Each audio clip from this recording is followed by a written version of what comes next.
Bom, e para comentar esse cenário político e as eleições que se aproximam, a gente recebe a cientista política Mayra Goulart. Muito bem-vinda, um bom dia para você.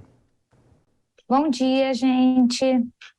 Mayra, a gente ouviu aí a Lu informando, o prazo se encerra aí para quem vai tirar uma segunda via do título. É uma população grande, o que é um número de eleitores que ainda podem fazer alguma diferença quem está irregular com o título. O que se espera dessa parcela da população? Certamente pode fazer diferença, ainda mais num cenário como o que a gente está vivendo, em que a gente está muito próximo de uma vitória no primeiro turno. Então, como a gente está dependendo de uma margem de votos muito pequena, cerca de 4, 3 pontos percentuais, para consagrar uma vitória em primeiro turno, esses votos podem fazer, sim, muita diferença. Mário, o que é possível fazer, falando em campanha eleitoral, né? Está se aproximando, 11 dias só para a eleição, é bem pouco tempo. É possível ainda fazer alguma diferença nesse momento? Qual deve ser a atitude dos candidatos daqui para frente? Certamente. Isso é muito determinante nas candidaturas para o legislativo.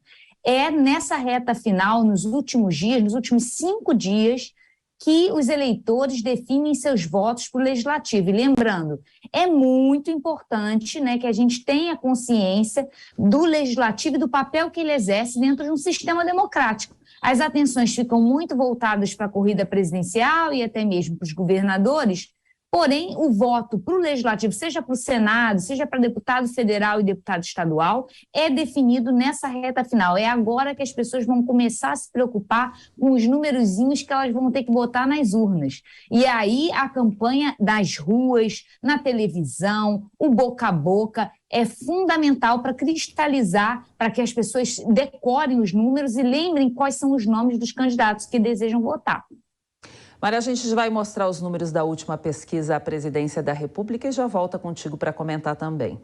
Bom, essa nova pesquisa eleitoral da Genial Quest para a presidência da República foi divulgada nesta quarta-feira. Lula do PT tem 44%, Jair Bolsonaro do PL surge com 34% das intenções de voto.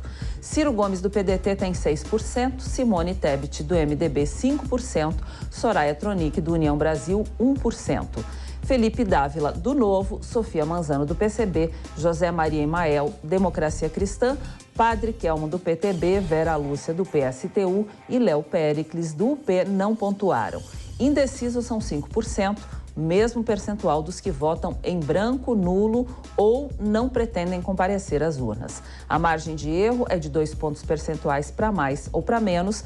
Foram feitas entrevistas presenciais com 2.000 eleitores entre os dias 17 e 20 de setembro, em 26 estados e no Distrito Federal. O levantamento está registrado na Justiça Eleitoral sob o número BR 04459 de 2022.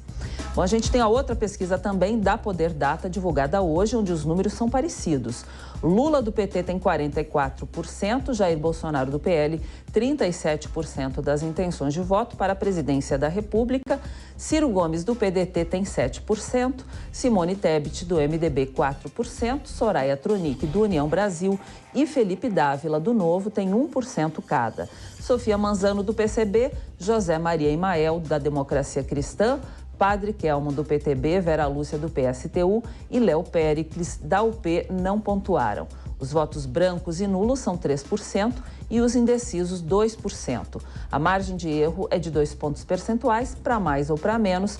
Foram feitas entrevistas desta vez por telefone com 3.500 eleitores entre os dias 18 e 20 de setembro em 26 estados e no Distrito Federal.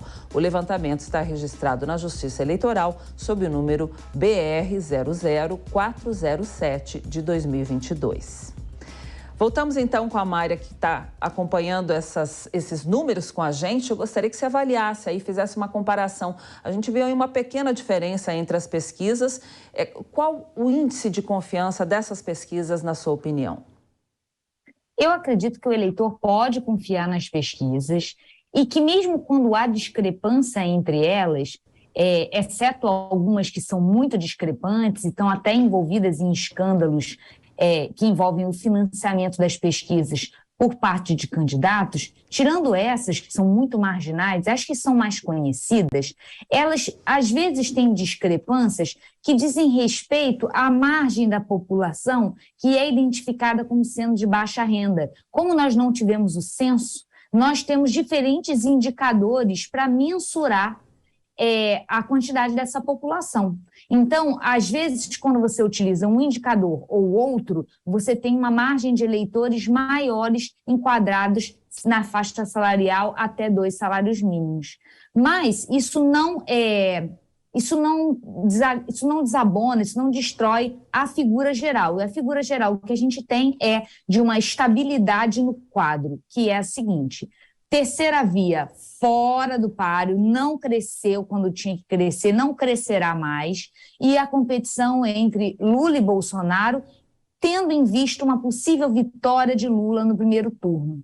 Crescimento de Lula entre essa população que ganha até 2 salários mínimos, os auxílios emergentes, os Auxílio Brasil, né, a elevação do Auxílio Brasil não surtiu o efeito desejado, assim como a campanha que tem sido feita entre evangélicos, né, para desabonar o voto no PT ou reafirmar o voto em Bolsonaro, parou de surtir o efeito também desejado antes que alcançasse um patamar de votos tal que compensassem essa menor intenção de voto nas classes populares observada pelo Jair Bolsonaro, pelo candidato Jair Bolsonaro. O que eu estou querendo dizer?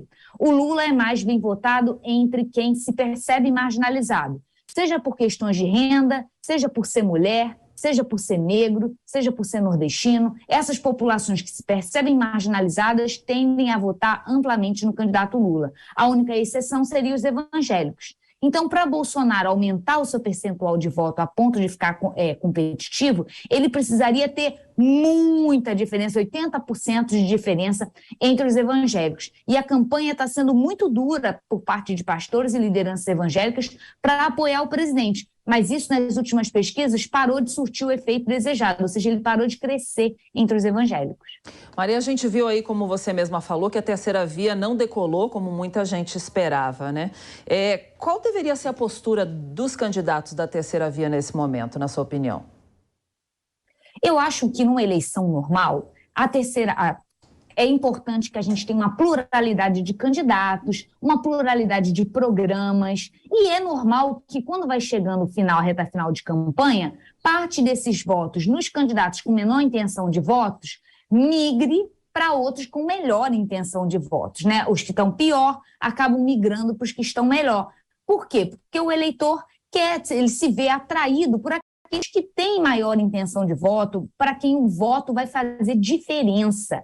Essa é a questão, né? Você votar num candidato que não tem viabilidade eleitoral faz com que seu voto não faça tanta diferença na resolução de uma contenda. No nosso caso, em que a gente tem um certo risco de contestação do resultado das eleições, né? Jair Bolsonaro já fez várias declarações nesse sentido, em que ele deslegitima, coloca dúvidas sobre o resultado das eleições, deu uma declaração no início dessa semana dizendo que se ele não ganhar em primeiro turno, que nenhuma pesquisa indica, o resultado das urnas seria errado, né? Ele botou suspeitas. Então, diante desse cenário, é muito importante que os candidatos todos que sejam comprometidos com a democracia façam manifestações nesse sentido, indicando a importância de uma vitória do candidato mais bem votado que represente a estabilidade das instituições democráticas.